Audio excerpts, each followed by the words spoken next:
दोस्तों आज हम लोग बात करेंगे कि ट्रांसफार्मर के अंदर लॉसेस क्या होते हैं।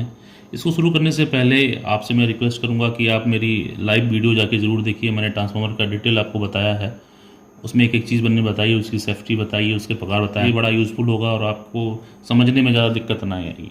अब हम लोग बात करते हैं दोस्तों लॉसेस क्या होते हैं। लॉस जैसा कि इसके शाब्दिक अर्थ से मालूम चल रहा है कि नुकसान। अब नुकसान किस चीज़ का हो रहा है दोस्तों? अब हमारा कोई सिस्टम है जिसके अंदर हमने कोई इनपुट दिया है और आउटपुट्स हमें निकलना है। अब सपोज हमने कोई 20 वोल्ट हमने इनपुट दिया है और ये हमारा 15 वोल्ट इनपुट निकल रहा है, आउटपुट निकल रहा है। तो दोस्तों यानी कि ये 5 वोल्ट का डिफरेंस आ गया। तो ये 5 वोल्ट का डिफरेंस क्यों आया दोस्तों? आज हम लोग इसी चीज़ को समझेंगे। तो इसी को हम लोग बोलते हैं लॉसेस। इसी प्रकार हमारा कोई भी इलेक्ट्रिकल इक्विपमेंट्स होता है तो उसमें भी लॉसेस होते हैं। आज हम लोग ट्रांसफार्मर को समझेंगे कि ट्रांसफार्मर में लॉसेस क्यों होते हैं। क्योंकि किसी भी संयंत्र की या किसी भी इक्विपमेंट्स को बनाया जाता है तो उसको उसी स्टैंडर्ड में बनाया जाता है कि जो हम इनपुट दे रहे हैं उसी तरीके से हमारा आउटपुट मिल सके। दोस्तों हम लोग अगर ट्रांसफार्मर की बात करें, ट्रांसफार्मर एक स्टैटिक डिवाइस है दोस्तों। स्टैटिक डिवाइस है तो इसमें दो प्रकार के हमारे लॉसेस होते हैं। पहला हमारा होता है कोर लॉसेस और दूसरा होता है हमारा कॉपर लॉसेस। अब कोर लॉसेस के भी दोस्तों दो पार्ट होते हैं। एक होता है हमारा एडी करंट लॉसेस और दूसरा हमारा होता है हिस्टैरिसीस लॉस। कोर लॉस को हम लोग आयरन लॉस भी बोलते हैं। अब दोस्तों समझते हैं कि हमारा कोर लॉस क्या होता है। दोस्तों ये हमारा ट्रांसफार्मर का कोर है, चीज़ें आप देख सकते हैं। दोस्तों ये हमारा जो ट्रांसफार्मर होता है वो म्यूचुअल इंडक्शन सिद्धांत पे काम करता है। म्यूचुअल इंडक्शन सिद्धांत क्या होता है दोस्तों? इसके लिए हमारा फैराडे लॉ वर्क करता है कि जब भी हमारा किसी रिलेटिव मोशन अक्रॉस किसी बिटवीन में कंडक्टिव मटेरियल में चल रहा है तो उसमें एक मैग्नेटिक फील्ड जनरेट हो जाता है दोस्तों। और उस मैग्नेटिक फील्ड की वजह से क्या होता है, ईएमएफ जनरेट हो जाता है दोस्तों। ये हमारा आप देख सकते हैं कि जो है दोस्तों ये हमारा जो कोर है इसमें क्या होती है, कंडक्टिविटी बहुत हाई होती है।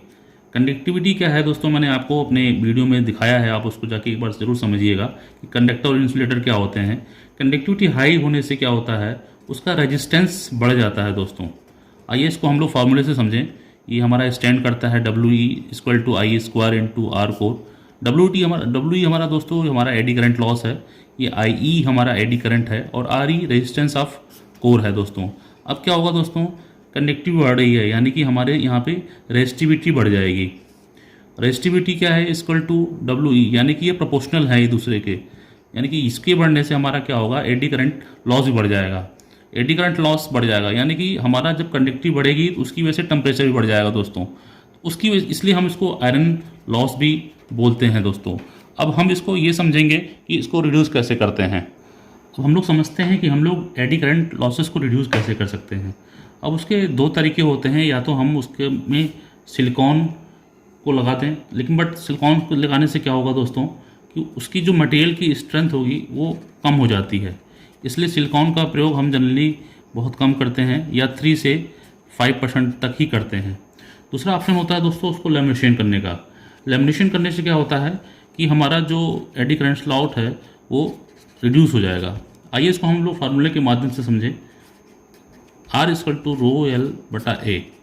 दोस्तों क्या है यहाँ पे, ये देखिए आप, R जो है inversely proportional to area.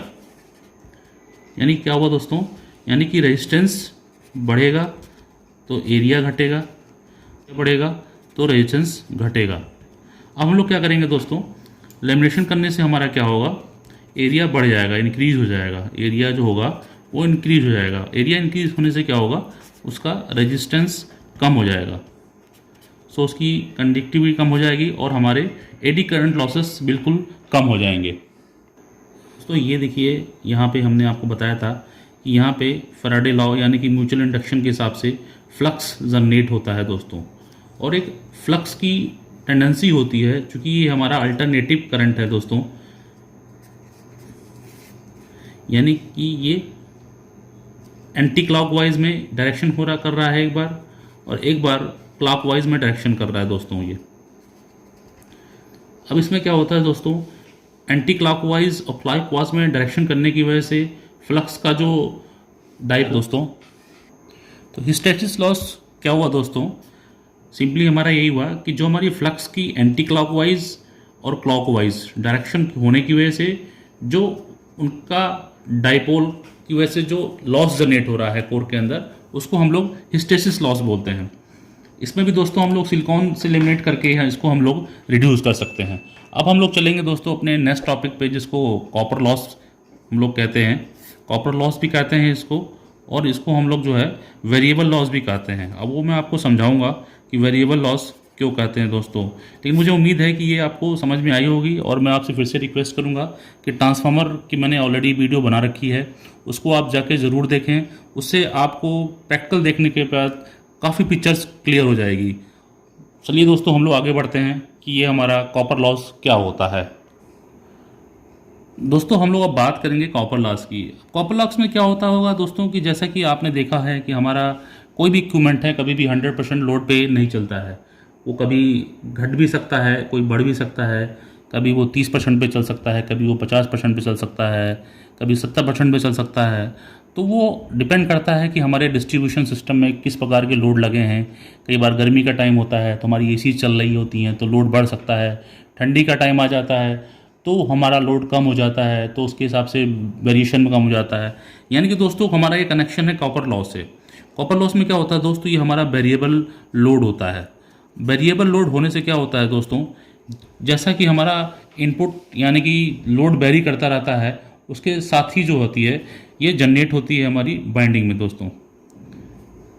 Binding में जनरेट होती है। वो होता क्या है, इसका रेजिस्टेंस बढ़ जाता है। अगर मान लीजिए टेम्परेचर बढ़ गया तो इसका रेजिस्टेंस बढ़ जाता है, और टेम्परेचर घटने से इसका रेजिस्टेंस घट भी जाता है।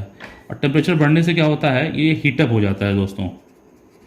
और हीटअप होने से क्या होता है, इसके अंदर लॉसेस स्टार्ट हो जाते हैं। लॉसेस स्टार्ट हो जाते हैं, इसलिए हम लोग बोलते हैं कि कॉपर लॉस जो होता है वो वेरिएबल लॉस होता है।